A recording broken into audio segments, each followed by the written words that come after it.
এখন কিন্তু উপকূলীয় অঞ্চলে যেমন মুরগি সহ এবং গরুর সরবরাহ কিছুটা স্বাভাবিক থাকায় কিন্তু মুরগি এবং গরুর মাংসের দাম কিছুটা হ্রাস পেয়েছে বা কমেছে।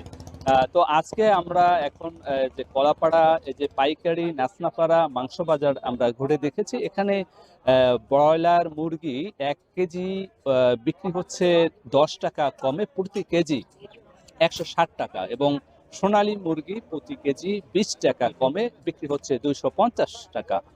এছাড়া যে কক মুরগি রয়েছে সেই কক মুরগি অপরিবর্তিত অবস্থায় ৳৩৩০ প্রতি কেজি বিক্রি হচ্ছে।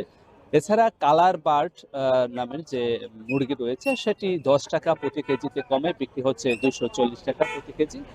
এছাড়া সোনালী মুরগির ডিম সেটি এখানে কিন্তু বাজারে সরবরাহ রয়েছে।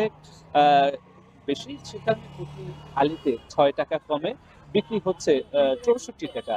আ তো আর ফার্মের মুরগির ডিম সেটি প্রতি হালিতে ৳৩ বেড়ে প্রতি ৳৪৮ প্রতি হালি বিক্রি হচ্ছে। এখানকার এই ডিমের দাম বাড়ার পিছনে এখানকার যে ফার্ম মালিক তারা আমাদেরকে নিশ্চিত করেছে যে প্রচণ্ড তাপদাহের কারণে মুরগির ডিম উৎপাদন কম হচ্ছে এবং সরবরাহ কম থাকায় চাহিদা রয়েছে ভালোই। সে কারণে দামটা প্রতি হালিতে ৳৩ বেড়েছে। এমনটি নিশ্চিত করেছে খামারি এবং এখানকার ব্যবসায়ীরা। এছাড়া আপনাকে আরো জানিয়ে রাখি যে এখানে যে খাসির মাংস যেগুলো স্থানীয় হাট বাজার থেকে সংগ্রহ করা হয়, সেই খাসির মাংস প্রতি কেজি বিক্রি হচ্ছে ৳১,০০০ এবং বরকির মাংস বিক্রি হচ্ছে ৳৯০০ প্রতি কেজি।